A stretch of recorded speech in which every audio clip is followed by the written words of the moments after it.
The world knew him as the king of late night, the ultimate car enthusiast, ruling over millions of fans and late-night television for decades, a life lived at full throttle and on his own terms. He was the man who faced death not once, but twice, and danced on its knife's edge, still kept going, steady and unstoppable. Yet now, after a tragic diagnosis, Jay is saying goodbye.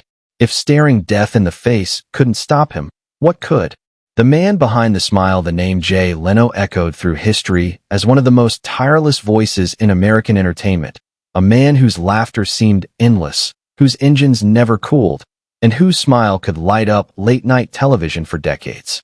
When observing his life today, it is filled with powerful engines, gleaming automobiles, and the level of success that most comedians only aspire to attain. But from the very beginning, he carried within him something less polished, a spark that refused to sit still, a restlessness that no classroom could contain. A kid in Andover, Massachusetts, long before The Tonight Show and the million-dollar contracts, transformed mischief into an art form. Jay Leno was unable to contain himself. Jokes poured forth from him like a high-powered engine, unrestrained and relentless. His fifth-grade teacher, exhausted and perhaps amused, wrote a note on his report card that now reads like prophecy. If Jay spent as much time studying as he does trying to be a comedian, he'd be a big star. That assessment turned out to be the perfect prophecy for his future. This early drive to entertain, to make the room bend to his timing, was a signal of the fierce focus that would define his professional life. He didn't start studying more. He just doubled down on the comedy. By the time he reached Emerson College in Boston, Jay had already turned humor into a second language. He earned a degree in speech therapy in 1973, but his true classroom was the dimly lit comedy clubs of the city. In addition to his studies, he performed stand-up routines, emceed talent shows for extra money, and learned to read a crowd with precision. It was there he developed a revolutionary approach to working small rooms. He would put $50 on the bar at Hootenanny night and tell the bartender, "Let me go up and tell jokes. If I do good, give me my $50 back. If I do bad, you keep the $50. Eventually, this discipline allowed him to make $15 to $20 a night. Jay was pursuing laughter, the kind that paid in applause, not guarantees, while his classmates planned careers in offices and hospitals. After graduation, he packed up for Los Angeles with a suitcase full of jokes and just enough ambition to power a jet. He found work writing for Good Times, but spent most nights hustling on stage, trying to make strangers laugh before last call. Then, in 1977, came his first big moment, an appearance on The Tonight Show.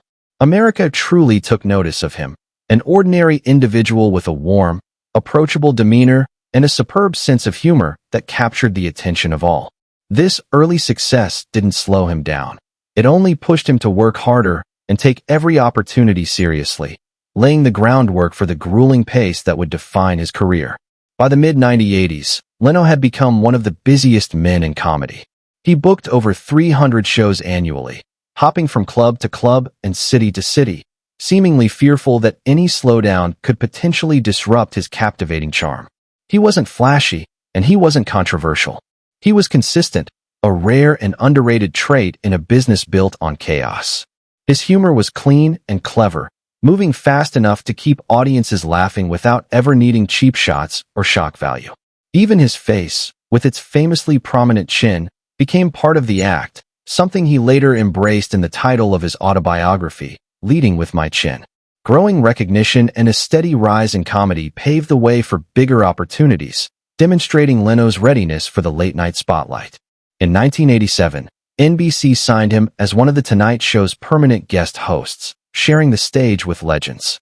For Jay, it was both validation and warning, proof he'd made it, but also a reminder that the real test had just begun.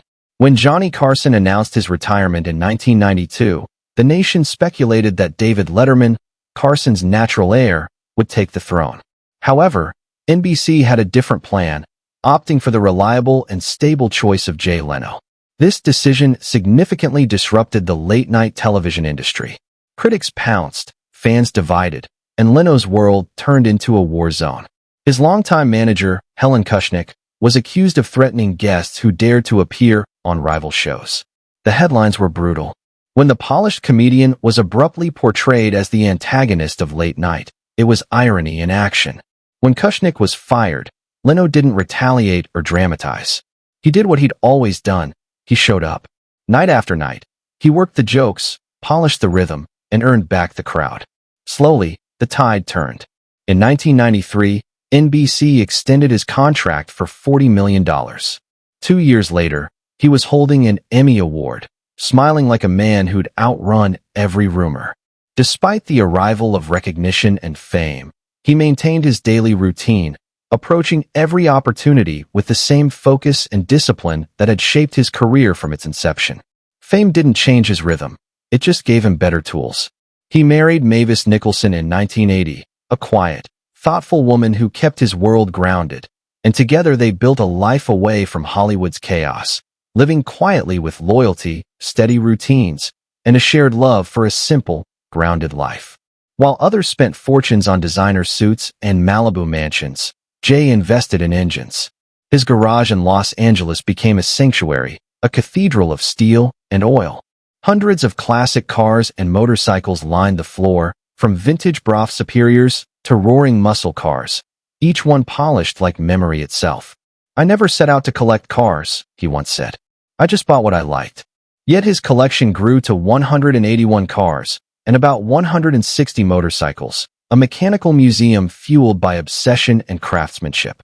"It should be of technical and historical significance," he explained.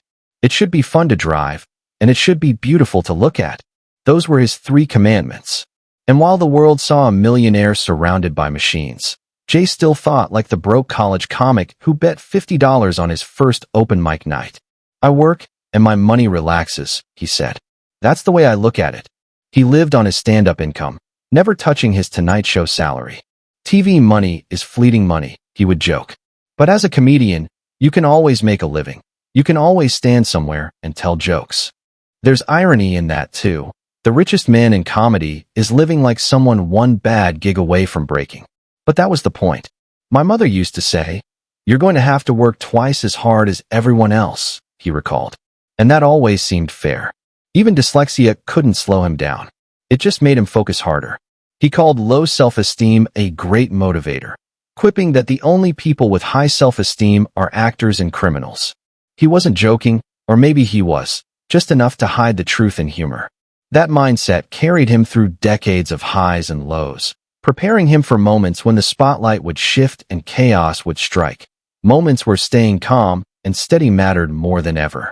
In 2009, when the Jay Leno show failed in prime time and NBC's late-night schedule fell into chaos, Jay stepped in to steady things once again. Conan O'Brien refused to change time slots, so NBC put The Tonight Show back in Leno's hands. News outlets reacted strongly, and critics complained, but Jay stayed calm. There were no scandals, no drama, just him performing another opening monologue. By 2012, as NBC faced layoffs, Jay voluntarily took a pay cut to protect his staff, an act that said more than any punchline could. He wasn't just America's comedian. He was the boss who looked out for his people. And through it all, the rivalries, the ratings wars, the long nights, he never stopped working. When The Tonight Show finally ended in 2014, Jay didn't retire. He simply changed gears. Jay Leno's Garage, first a humble web series, became a hit on CNBC, blending his 2 lifelong passions, laughter and machinery. Looking at him now, it's easy to mistake the calm for ease. But beneath that smile is an engine that never truly idles. From the boy who wrecked tractors to the man who ruled late night, Jay Leno lived like every minute might be his last chance to prove himself. For Jay, work was more than just money. It was a way of staying in motion. But motion, as he would soon learn, can only keep up with fate for so long. Even legends built of steel have their breaking point, and Jay's came in the unlikeliest way. The accidents that changed everything. Jay Leno had always believed that work was survival. His huge net worth, his long marriage, and his famous jaw were all symbols of his stability. Yet, in less than 2 months, fate delivered not 1, but 2 brutal warnings. His problems started in November 2022, when his usually safe garage full of cars and motorcycles suddenly became dangerous. It was November 12th, and the day started like any other for the host of CNBC's Jay Leno's Garage. He and his longtime friend, Dave Killacky,